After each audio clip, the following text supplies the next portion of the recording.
On today's show, the Hawks collapse against the Minnesota Timberwolves in the first half on this Monday, maybe the worst half of the season for Atlanta. And from there, it got a little bit better, but not much. We'll talk about all of what transpired and more coming up. You are Locked On Hawks, your daily Atlanta Hawks podcast. Part of the Locked On Podcast Network. Your team every day.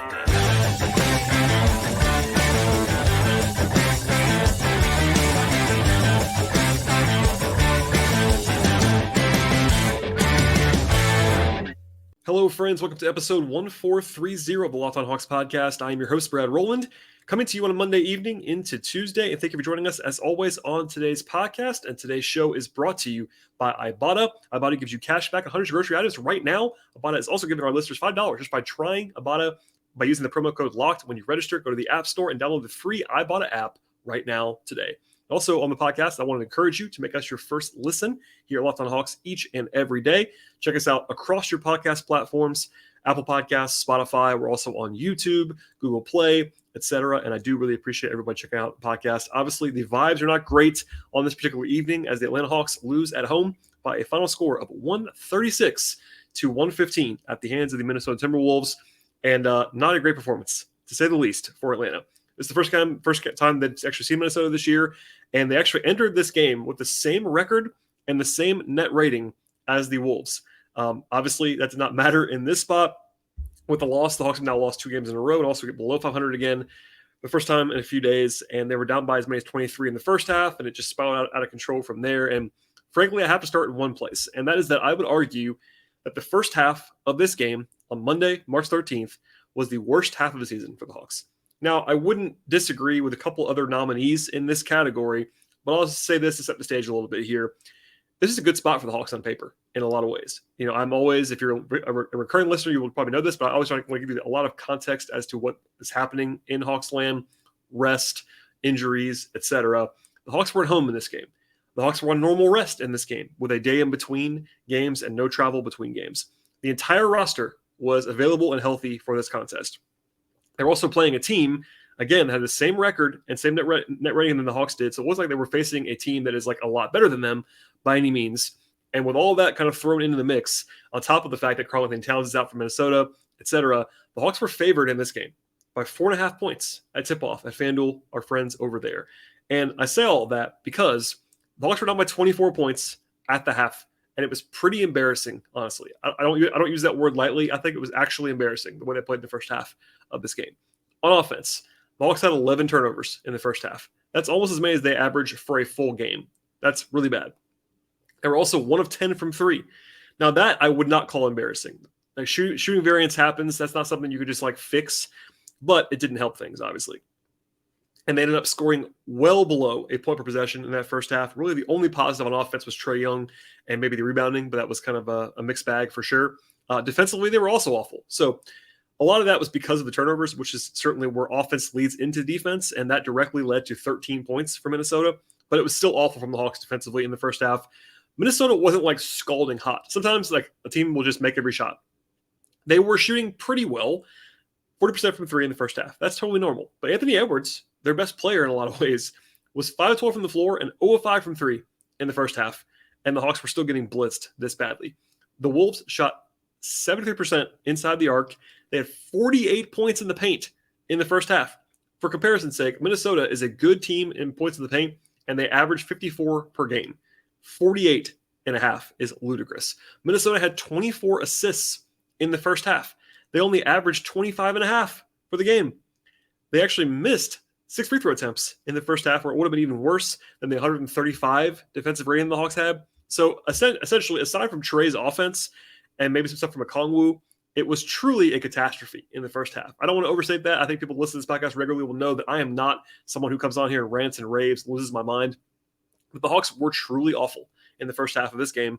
And it has to be said, like, this is a pretty big game. This is one they probably needed to get. And to come out of the gate and play like that, you know, Quinn Snyder did say after the game that it was pretty obvious, like an understatement to say they were not good in the first half, and they obviously weren't. But, you know, just individually even, like, DeJounte Murray was brutal in the first half, like brutal. One of his worst halves of the season. DeAndre Hunter struggled. John Collins struggled. Saddiq Bey struggled. Bogey struggled. Jalen Johnson was brutal. Like, it was just bad across the board. Everyone was bad, aside from Trae and Collingwood, basically, maybe a little bit of Capella. But yeah, it was really rough. And we'll kind of zoom out again from here, but I just want to start there. Like, this first half was inexplicably bad. And look, I am a big proponent of taking, especially from the outside looking in, like, you don't want to panic every single night. I don't think that it's realistic or rational to be like so up and down versus wins and losses over the course of an NBA season, because one game is one game. But everything, as I said before, was kind of lined up for the Hawks to be pretty good in this spot, and to come out and be blitzed like that. And, not to be picking on Minnesota, they're not great. It's not a great opponent you're losing to. Like, at least when it's Boston and it's back-to-back, it's a lot more explainable. This is one where it was inexplicably bad from the Hawks in the first half. So from there, we zoom out, and by the end of the game, yes, it was better at the second half for sure, but it was not great overall, obviously, as the Hawks lose this game by 21 points. They quote-unquote won the second half, and that was a small victory, but still. They ended up with a 108 offensive rating in this game. They took care of the ball better in the second half, but still ended up with 16 turnovers. That's more than they averaged for the season, obviously, and that led directly to 23 points. This is a big one. They were 4 of 22 from 3. That is not close to enough volume, and obviously poor shooting on top of that. Quinn Snyder actually gave a good answer after the game about why maybe the shot selection was what it was, and what Minnesota was defending, kind of playing more 2-on-2. But regardless, the Hawks have to generate more threes than that. And yes, Trae got to his floater whenever he wanted it. It was really good in this game on offensively, but everybody else just either didn't shoot well or didn't take enough shots, or both. They were league average or so on twos. They actually had 10 shots blocked in this game. That's a lot. They had 66 points in the paint. That's a good number. And they did rebound a lot on the offensive glass, with Capella and Okongwu doing a good job there. Trae was fantastic. We'll come back to that later on in this podcast, but he didn't have much help on offense. It was a really, really bad performance, especially when you factor in that the turnovers really led to a lot of the defensive problems that the Hawks had. Defensively, it was also better in the second half than it was in the first, but still a 126 defensive rating against a pretty shaky offense. Minnesota is in the bottom 10 of the league in offensive rating this year, and personnel-wise, without Towns, this is not a great offense by any means. And again, Anthony Edwards is a really good player. He was not like out of his mind in this game. He had 32 points, yes, but it was on 30 possessions. So like he wasn't super efficient. It's just that the Hawks could not get stops really through any mechanism. Their best thing defensively in this game was the rebounding, but they were below average in turnover creation, and there were some crazy numbers here for Minnesota. So the Wolves shot 39% from the field. That's obviously really good, and 12-29 from 3. That's also pretty good as well. But here are the crazy numbers. Minnesota had 39 assists. That is a ludicrous off-the-charts number. 82 points in the paint for Minnesota, which I have to believe is a season high. I didn't check that, but it certainly has to be up there for them. And then 24 points on fast break. So it was across the board. Those three numbers are really, really, really bad. Snyder said after the game that he did not like the aggression that the Hawks played with in this game. He actually used the throwback quote that Lloyd Pierce used to say, and even Nick McMillan used to say about having the other team feel you. That was not the case here. And it's a reminder that this team's still in transition. I try to stress that Quinn Snyder was not going to be able to come in and just change everything overnight for this Hawks team. I will also say that it's also maybe a reminder that this Hawks team was not only about coaching issues previously in the season. So I don't think that's anything worried about with Quinn. But right now, there are all kinds of issues. And I think if you want to give, I've said this before on the podcast, I'll say it again now. If you want to say the Hawks have one weakness or shortcoming that is their biggest roster problem and their biggest execution problem right now, it's probably, for the full season, I should say, it's probably been point of attack defense. And that was the case here again. The Hawks are really bad at containing ball handlers.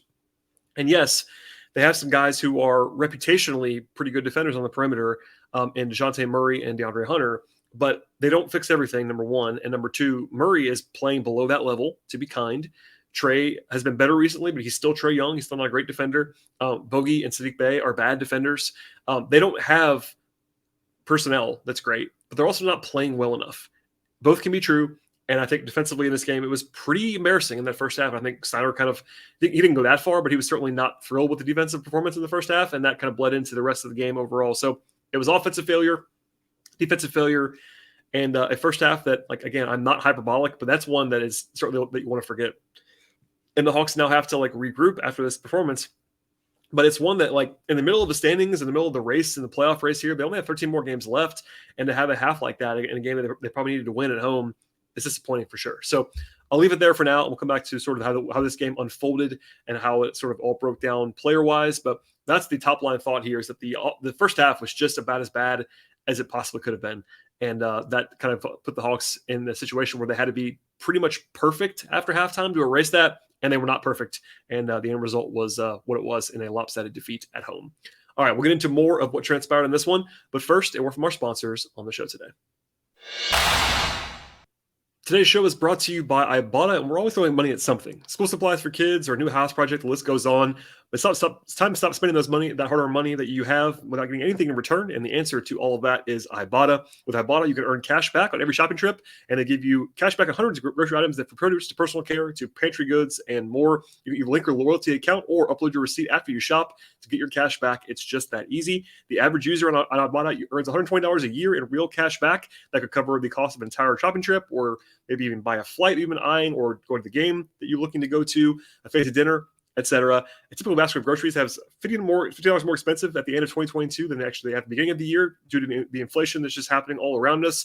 But with Ibotta, you can earn 2.5 times that in cash back, and even more depending on how you actually choose to use the Ibotta product. They give you real cash back, not points. Other apps give you points, but they don't actually amount to much. With Ibotta, you get actual cash in your pocket. And PayPal, also an option there, or gift cards. You can earn cash back on hundreds of online brands and retailers too when you start with Ibotta. That includes Lowe's and Macy's and Sephora, Best Buy, and more. Right now, Ibotta is offering our listeners $5 just by trying the app if you use the promo code LOCKED when you register. Go to the App Store now, or Google Play Store as well. Download the free Ibotta app. Yes, it's free. And use the promo code LOCKED when you get there. That is IBOTTA in the Google Play or App Store, and use the promo code LOCKED. Check out Ibotta today. I am very excited about our new partner and sponsor on today's show, and that is the mobile game Ultimate Pro Basketball GM. If you're a GM like I have, basically, of becoming an NBA GM, managing a basketball franchise, your dream can come true. And this game is definitely for you. You can manage every single aspect of the team. You can play through the season and also lead your team to glory with Ultimate Pro Basketball GM. You are responsible for hiring the right coaches and trading players and making sure your players are trained, making draft picks, and generally navigating the franchise through stuff like free agency and all the fun challenges across a season. This all happens in a realistic game world, and Ultimate Pro Basketball GM is completely free and playable offline. You can play on the go whenever you want to, as much as you want to. We're already having fun behind the scenes, talking trash to each other in the Locked On Podcast Network group chats, etc. It's been a lot of fun to kind of dive into the product, and it's an awesome way to connect with friends as well who are also diehard basketball fans. And if you're a listener to the Locked On Boss podcast, which you probably are, listening to this podcast right now, you get 100% free boost to the franchise when you use the promo code Locked On in the game store. Download the game right now and visit probasketballgm.com, or scan the code to look up on the App Store. That is probasketballgm.com. And when you get there, use the promo code Locked On. Ultimate Basketball GM. Start your dynasty today. All right, so out of the gate, it wasn't like a total calamity initially. There was a bad pick six by Trae in the first possession of the game, which he actually brought up. I asked kind of a general question to Trae post-game about how the Hawks had these turnovers and loud ball turnovers, and he kind of went back and talked about that one, and he actually used an expletive or two in his response. But it wasn't like, again, I don't want to, there was no blame on Trae. Trae was the only guy on offense that did anything in this game, but that was the first round of the game. And it was a really scattered start overall. Offensively, they were fine early on, but Minnesota had 12 points in the paint, and it was also their first 12 points on the first 9 possessions. The Hawks had Trae on Jaden McDaniels at the outset. That did not work at all. They were focusing on that, and it was pretty effective there. They had to take Trae off of him pretty quickly, put him on Mike Conley, who also had a good game in this spot. I will say of Trae, his defense regressed a little bit in the last couple of games after that hot stretch that he had defensively. But the Hawks had a couple more bad turnovers. Murray had one on a break that should have been an easy dunk for John Collins that he kind of botched and turned it over, etc. Rotationally, no big surprises. It was the 9 guys that you would expect. AJ Griffin's still out of the rotation after having his brief return on Saturday, but Jalen Johnson was the 9th. It was Bogey, it was Bay, it was Okongwu, etc. And the first big run, and really the big one that kind of put the Hawks down in a spot where they never really recovered, was a 16-2 push by Minnesota in the middle of the first quarter to go from basically tied to down by 14. And again, a lot of free runways to the rim on defense, and that was probably the single biggest problem there. Also, they had 6 consecutive empty trips on offense. DeJounte Murray was really bad in the first half. Like, I don't want to overemphasize it, but it was stark. He had 3 turnovers pretty much immediately. The Hawks had 6 of their own on their own in 9 minutes. The Wolves, by the way, had 11 assists in that same time period, so it was pretty much a mess. It did get into the quarter breakdown, only 10 or 11, but They gave up 40 points in the first quarter. It was really rough. The Hawks did a good job attacking the rim, I will say, on offense, but still turnover stuff that was kind of plaguing them throughout. Another big run early in the second quarter by Minnesota, an 11-2 push. 3 more turnovers from the Hawks in the first 3 minutes of the second quarter. Jalen Johnson had a really, really rough stretch. He had 3 fouls in 6 minutes, plus a missed 3 that he seemed to not want to take. It was wide open. It was like, I think he shot it because he kind of had to, but that was not fantastic. And then he turned it over as well after that. The Wolves did start turning the ball over a little bit more, which was helpful, but the Hawks got it back to 15 or so. It's still very frantic in the second quarter, I thought, overall. There was some success, mildly, with the lineup that had Bay and Hunter on the wings, plus Collins and Capella. That was short-lived.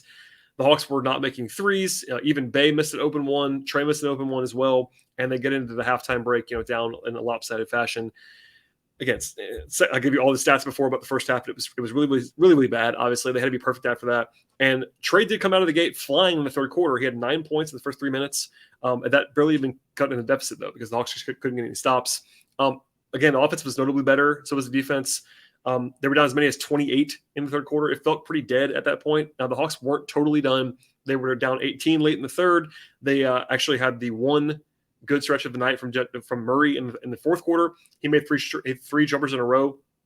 And also the Wolves kind of inexplicably had back-to-back shot clock violations on offense. Don't have to see that very much. But a 10-2 run by the Hawks, and they got down to 13 with about 7 minutes to go. And the big thing there was that they finally grouped some stops together. They got 5 stops in 6 possessions. And I'm pretty sure that was the only time that happened the entire game. But 13 was as close as they actually would get. They couldn't maintain that pace.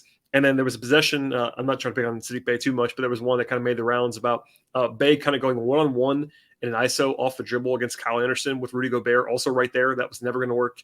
And that was right after that little run. Minnesota finally started scoring again and kind of ended any hope from the Hawks. By the way, Trae got a technical foul late in this game. That was his 13th of the season. He actually has 15, and 2 of them were rescinded. So if you were monitoring Trae's suspension watch, just as a reminder here, players get suspended automatically for a game if they get 16 technical fouls. So Trae can only get 2 more. His third one after this would be a suspension, which the Hawks obviously do not want to deal with at this point in the season. But other than that, it was garbage time for the last 2 minutes or so. They brought in basically everyone except for Trent Forrest that was active down the stretch, and that included Griffin and Matthews and Aaron Holiday and Vic Krejci, as well as Bruno Fernando in the middle. But no other fireworks, and it was really not ever to the point where it was really, really in play. The Hawks did a good job at least getting it to 13. And Snyder did say after the game, they were better in the second half, and they started to play the way they want to play, and that's objectively true. But it was far too late, and the damage was far too great at that point, and that was kind of the way it all transpired. Okay, we'll get into the individual player breakdowns in a moment, and there's plenty to get to there from a bunch of guys who struggled and a couple of guys, only a very, very small number of guys who played pretty well in this game. Before we get to all that, though, a word from our sponsors on the show. Today's show is brought to you by FanDuel, and it's the best time of the year happening right now in college basketball. Stretch run is also here in the NBA, of course, and it is the perfect time to download FanDuel, America's #1 sportsbook. If you're a new customer, you get a no-sweat first bet up to $1,000. That means bonus bets coming back to you if your first bet does not win with FanDuel. Download the FanDuel sportsbook app right now, anywhere you get your apps, and it's safe, secure, and super easy to use. You can have anything you're looking for across the board. That includes point totals and point spreads and money lines, player props, futures, etc. The Hawks are now off for a few days before they play on Friday, but there's still wall-to-wall college basketball stuff happening right now as well. And the rest of the NBA is still in action on a daily basis. And with FanDuel, you have every line that you could possibly need. Plus, you get exclusive bets at FanDuel. You get single-game parlays at FanDuel, and lots of fun along the way. Don't miss the chance to get a no-sweat first bet up to $1,000 in bonus bets when you go to FanDuel.com/lockedon. That is FanDuel.com/lockedon. Make every moment more with FanDuel, official sportsbook partner of the NBA. Okay, and as you might expect, it was pretty rough from the Hawks individually in this game. We'll save Trae for the very end. I will start with the only positive other than Trae, I thought, at least the only standout positive. That was Okongwu. He had 16 points and 14 rebounds in this game, and only on 7 shots, made 4 at the free throw line, had a steal and a block. Of his 14 rebounds, actually none of them were offensive. He was flying around on the offensive glass in this game. I don't think he was probably as good as these numbers indicate, but he did play well, and that was good to see from him. He has been playing well recently, and I think Okongwu showing his upside. This is a topic that we talked about a lot on the show, and probably talk about again much more in the future. But it's a reminder that Okongwu is, in my mind, a starting quality center, and the Hawks have two of those guys, and they're very different players. But eventually, they're going to choose between one of those guys, I think. And Kongwu is making the case at this point in time to be the guy for the future. Obviously, he's much younger and much cheaper, etc., much more malleable. Capella still has value, but Kongwu is playing well. That's a positive sign on a night with few positive signs. Elsewhere on the bench, Jalen Johnson, after a lot of positivity recently, was pretty bad in this game. He had 1 point on 1 of 2 at the free throw line and 0-2 from the floor. Did have a turnover and 3 fouls in 10 minutes. Just kind of disjointed and offensively kind of a mess in this one. Bogey really struggled on offense and defense. He had 2 points on 8 shots. He was 0-4 from 3, 1 of 4 from 2. Did have 2 assists, but -8 and just was kind of a mess on both ends of the floor. And defensively, I will say, when Bogey is good, when Bogey has it, he is very good. When Bogey is bad, and when he doesn't have it, he is very bad at this point. And that's a little bit simplistic, obviously, but given his limitations defensively, it could be really standing out if he doesn't have it. He was pretty bad in this one. And then Saddiq Bey also struggled, I thought. 6 points on 8 shots, did have 5 rebounds and a steal, but 4 fouls in 25 minutes. Just defensively, not great. Actually missed both of his threes in this game. I don't think he was just terrible or anything like that, but defensively, it was a mess for the entire bench and really the entire team for the most part. So not a lot to write home about on the bench other than a Kongwu. Starters, not much better, obviously. We'll start with John Collins, who was struggling pretty badly in this game. 6 points, 5 rebounds, 2 assists, 2-6 from the floor, 0-2 from 3. Very quiet and not good. I don't think anybody played well again, but Collins was bad, I thought. A couple of weird plays defensively from him. Offensively, he took the 2 threes early and then didn't make him and kind of got back into his shell a little bit. Had one nice pull-up mid-ranger, but that was kind of it for him. Hunter, I thought, was pretty bad. 15 points on 18 shooting possessions, 2 points, 2 assists. Defensively, getting cooked in a lot of ways. I thought Murray was worse, but Hunter had a bad defensive game and was not efficient in the slightest in this game. Capella was okay when he was out there. 10 points, 10 rebounds, and 2 blocks, 22 minutes. Okongwu was better, I thought. But Capella was probably the number 3 on the list after Trae. Trae, giant gulf to Okongwu and then to Capella as the 3rd best player for the Hawks in this game, but still not great. And then Murray was just actively bad in this game. It's actually kind of stark. It wasn't all this, but if you look at the plus minuses, Trae in a game the Hawks lost by 21 points was -4 in 34 minutes, which means the Hawks got trucked with Trae off the floor. And because that was those Murray only lineups were terrible in this game. Murray was -29 in 33 minutes, and he earned that. 5 turnovers. In the first half, he was just really, really, really actively hurting them on offense, and then also 5-15 from the floor. And that included, he made 3 jumpers in a row in the fourth quarter. Otherwise, it would have been really even worse for him. Missed both free throws that he took in this game. That's a weird one. Only 2 assists, 5 turnovers. Defensively, he was terrible, I thought. I don't want to pick on him too much because everybody was kind of rough in this game, but Murray was the one that stood out in the biggest way for me as being way below where he needs to be. And by the way, in the last 4 games, he is now 23 of 65 from the floor. That's about 35% or so from the field, plus shaky defense, inefficiency, etc. So he obviously had that huge game about a week and a half ago now where he had 41 points and just made every shot basically. But ever since then, I think, he's only had 1 good game since then. So the last 6 games, he has shot below 40% 5 times. And also, is not generating the assists. He's turning the ball over more and more. He had 9 in the last 2 games. Defensively, he's really slipped on the ball. So they're going to need him to be better. I've said this before, but if you're a new listener, you might have missed it. I think Murray is generously miscast as a stopper on the ball. I think his on-ball defense has been pretty bad this year on the whole, and really bad tonight. He does make plays as a playmaker. 2 steals in this game sort of reflects that. But the combination of Young and Murray on the perimeter is going to be a little bit shaky. Then you throw in the fact that I think their best shooters, Bogdanovich and Bey, are both below average to be kind defenders. So you're in this situation where this has been a talking point a lot more early in the season than it has been recently. But we're kind of back here now where the Hawks are making some choices that they don't want to make. So in order to play defense, the Hawks have to kind of go with these lineups that are not great offensive lineups. They don't have a lot of spacing in them. And if you try to go juice the offense with more shooting, i.e. throwing Bey and Bogey out there, that hurts their defense quite a bit. So they don't have a lot of two-way fantastic options right now. Collins' lack of shooting is hurting them on offense. He's kind of in this tiny role that was more magnified by bringing in Murray and also just having no shooting around them, and then his own shooting struggles for sure. And then you throw in the fact that Murray's defense has been struggling, and Jalen Johnson's still not a great shooter at this point in time. So they have these questions on both ends of the floor that they don't have a lot of two-way players, and that really makes your life difficult. And that's part of the reason why the Hawks are struggling. It's not the only reason, but it's been a bit of a mismatch and not going that super well at this point. So long story short, Trae was really good on offense in this game, and he'll be the guy that I end with. 41 points on 25 shots from the floor and 10 of 10 at the free throw line. He was 14 of 21 on twos. That's excellent. 7 assists, 4 turnovers is fine. I know he was asked after the game by me about turnovers and stuff like that, and he said he was kind of frustrated with himself, but he only had 4, and honestly, that's 4 more than you would want. But I think realistically, with Trae's usage, he's always going to have some turnovers. So he was not a problem at all. Offensively, he was in total command, and defensively, I will say he was struggling. He's often struggling, but I think it's still fair to say he was better recently than he was tonight. But on a night with a lot of negatives, clearly the number one positive the Hawks had going for them was his offense. It just wasn't quite enough with a lack of support around him. And the Wolves, to their credit, defended him in a way to kind of not let him by any means, but certainly if Trae had it going, he was going to be able to score a lot of points because they didn't want to have everybody else beat them. A lot of 2-on-2 defense, a lot of giving Trae a lot of floaters, and he made them in this game. But the long term within the game, it was beneficial for Minnesota to kind of do that, and everybody else was really struggling. And again, the Hawks only took 22 threes in this game. That's not going to be enough moving forward.